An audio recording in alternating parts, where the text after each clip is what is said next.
Good morning and welcome to the sunny Sussex countryside. I've decided again to join you outside today because it's such a beautiful day. It seemed actually a real shame to miss it. And that kind of reflects into what we're going to talk about. As you know, over the past few days, the government have been talking about the return to work. One, to give a stimulus to local businesses around where offices are based, and two, to get people into some sort of normality.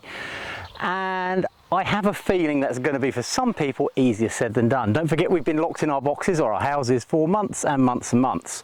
Nobody's really, other than a telephone, Zoom calls and the like, interacted physically with anyone else.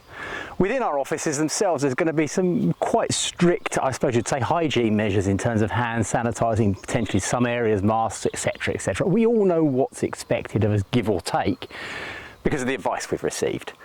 On top of that, you're going to be confining people to a space. They're not going to be taking, as we all remember, the advice at the start of the lockdown, their daily exercise. You're cramming them into a space for 8 to 10 hours with other people that could be potentially culturally completely different. You won't have seen some of these people, as I previously mentioned, in months and months and months. Others you may never have met at all because they've been recruited during the COVID-19 crisis.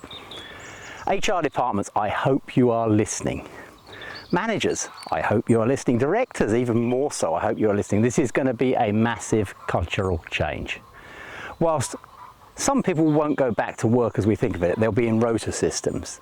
Others will need to start going back in full time. This is going to need some real culture management and some real strong people skills around those that are returning to the office. So, if you're struggling and you're not sure how to deal with it, we are here for you. The essential message is, drop us a message on LinkedIn, drop us a message on Facebook, email us on one of the links provided next to this video. If you want to phone us, the telephone numbers are also available. We can point you in the right direction, we can give you the right strategic advice. If we need to do a premises visit, we'll do a premises visit with you.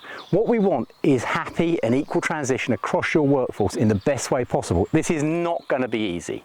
Some people are really going to struggle with this, and as an employer, to a certain extent, it's down to you to help manage that and make it as much of a pleasant experience as you can, and not something that actually is going to stress people out, cause more anxiety and cause more problems short and medium term. Thanks for listening. Have an amazing day. As I say, to get hold of us, the numbers, the email addresses, the buttons you click to message are all around the video. Please come back to us. Please talk to us. We'd love to hear from you. Take care. Bye-bye.